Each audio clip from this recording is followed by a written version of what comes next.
Joining us now on the MARR Rock Show, I'm really excited to have Kim from Girlschool with us as they are hurling their way towards Syracuse, as she has just told me. Kim, welcome to the show. Cheers, Rocky, thanks. So, man, I saw a post yesterday, and I'm blown away by the length that you guys have been the band and the stamina of this band. The Screamin' Blue Murder was out 33 years ago. You guys kind of bill yourselves as the longest-running female band in history. Is that correct? Yeah, that's right, yeah. In fact, we were actually shocked because somebody came up and told us the other day at a gig that, do you realise that Screamin' Blue Murder was 33 years old on that day? And we sort of went, oh my God, where's that gone? You know? So, yeah, I mean, well, you know, time flies when you're having fun. It must do, doesn't it? So tell me the secret, because I was looking, you guys have more or less kept the same lineup for the most part, for the whole time you've been a band. How have you managed to do that? Yeah, well, Denise and I have been in it from the bloody beginning, all the way through. And then, of course, we've had members come and go, but they've normally gone and then come back again, then gone and come back again. So, yeah, it's, you know, I don't know really, I suppose because we're all friends, really. But then, of course, we sadly lost Kelly, you know, 7 years ago now.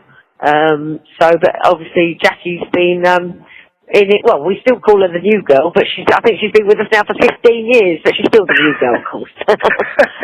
Yeah. And she's the rookie. I love it. 15 years old. That's a pretty good run to be a rookie. Yeah, she's a rookie. Yeah, that's it. So, hey, you guys are out on the Guilty of Sin tour right now with another band I really love called Crucified Barbara. Now, I know that tour's kind of winding down in North America. Reflect on the tour. What were some of the high points of this tour for you? Well, I better not say too much because we're all in it together. We're all in this band together. So I'm surrounded by the Barbaras at the moment. But yeah, no, it's been really great because it's been great to get to know them, and we all get on really well, and we've been having a right laugh together.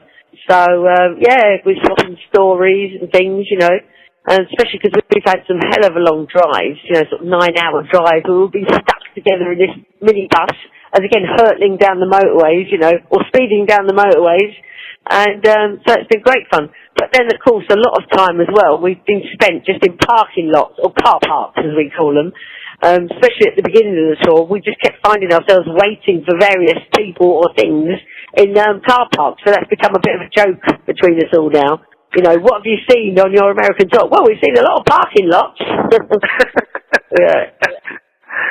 So, hey, I saw that you had an EP that was kind of released exclusively for this tour. Can you tell people what that was about? Yeah, well, basically, we were hoping to have the album released in time for the tour, but of course things never work out, or they don't seem to with us anyway, and so it's now been delayed until August. And so we thought, well, we have something, you know, for the tour, and so we just pressed up. I think there's about 300 special limited edition EPs. It's a sort of a taster for the new album, and so there's 3 new tracks on there and a couple of old remix tracks as well from Hit and Run on there as well. So it's quite a good little package, really. Yeah. Yeah, that's kind of a collector's item, man. People being able to pick that up while you're out on tour, that's a very cool thing. Yeah, there's a few left now, I think, yeah. But I'm going to make sure we get one as well, because we all want one. So, yeah. Or 2. One for our mums, yeah. But, yeah. I love it. Now, you said we can expect possibly an August release for Guilty of Sin coming out. So I know you guys got so many albums. How does this one compare to most of the other albums? You got such a deep catalog. Is there anything different that we can expect, or is it going to be the traditional Girlschool we've grown to love? Yeah, well, basically, we've actually sort of gone back, I think, again, to our sort of more original sound, because we've actually changed producers this time around, and gone back with Chris Tangarides, who we actually worked with in the 80s. And of course, he worked still quite in a raw way, you know, just like 24 tracks sort of thing, you know, and none of this, you know, all this, you know, newfangled whatever it is that people use and we used to use with our last producer. So it's a much rawer sound, a bit like, you know, how we used to record in the 80s, really. So as much as we loved Tim, our other producer, the record company wanted us to go with Chris for this album. And I think it's sort of perhaps all to do with people getting more into vinyl again, and, you know, a lot of people keep asking us if it's going to come out on vinyl, which it is, I'm pretty sure. And so, yeah, the whole thing seems to be turning the circle again. Yeah, that's a great segue for what I was just about to ask you, because I can't ask many musicians and bands this, because, bands break up too often, but you guys have stayed together a while. As your band, if you had to pick a decade, the 80s, 90s, or 2000, what was your favorite decade as a musician, and what was it about that decade you loved the most? Well, I think really the 80s, really, because that's when things were really happening, and we were all talking about this, and obviously it's changed a hell of a lot since we started, because it is virtually a lifetime ago, 37 years, and in these days, of course, it's completely different. I mean, what with social media and internet and everything like that, I mean, if we'd known, we wouldn't have believed it how it would have, if somebody had told us in 30 odd years how, it would be now, it would be a bit unbelievable, really, so, yeah, I'm glad that we started off when we did, because it was quite great having a record company, management company, and, vinyl, and, doing all the things that we grew up sort of listening to, and how the albums were. I remember being so excited when I was young, buying my first single, saving up your pennies to go to the record shop and get that, the vinyl, and, stick it on your turntable and all that. That was really exciting, I think. And I don't know whether it's that exciting anymore, but, that young kids don't know anymore, do they? So, God, I sound old when I say that. Oh, young kids, all the youngsters. But, yeah, so it was great. Yeah, I'm really glad that we actually experienced, our career in that time. Yeah. Hey, so folks that know your band know you've had like a tight relationship with Motorhead over the years. Can you just kind of just explain to folks how important Motorhead has been to Girlschool and vice versa?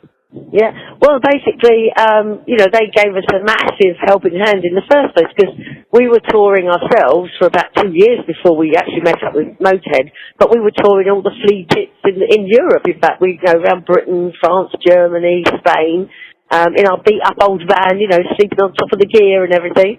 And then, of course, it was the late 70s was the punk era, and people were just starting up their own record labels. And a friend of ours, he started up his own one, and he put a single out by a band called the UK Subs, a punk band, who were friends of ours. And then he said to us, well, would you like to do a single? Of course, we jumped at the chance, And so there we were one afternoon in some dingy basement in Soho in London, recording this single.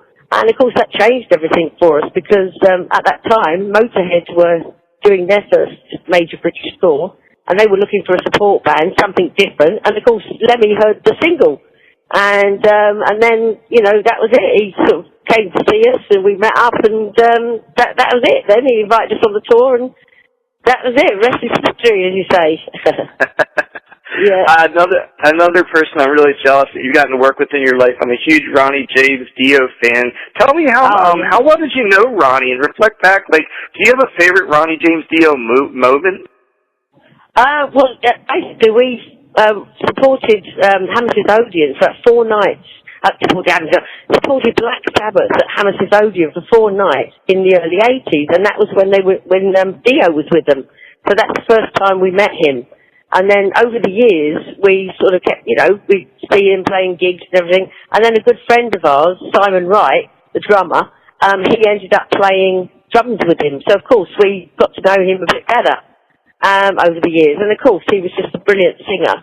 And at one point, I actually remember one party, we went to one of his gigs, and we all went back to his hotel room, and of course he had a bit of a party there, and I ended up washing up with him in his hotel room one night. That was quite bizarre. But he was a lovely bloke. And then, of course, when we did the Legacy album, we didn't actually mean to get all these people on. It just sort of snowballed. After he said yes, everybody else seemed to want to be on it, So it was just a great honour for us to have him sing on it. Yeah. Now I look back at, I was watching, when I knew I was going to be talking to you tonight, I looked back at some of the videos from the MTV era. I was watching the Don't Call It Love video. Do you miss the days of making those 80s videos, or are you glad those 80s videos are gone? They're so funny to look back at them now. But speaking of, I think we're going to be doing a new video actually for this new album, so that should be interesting.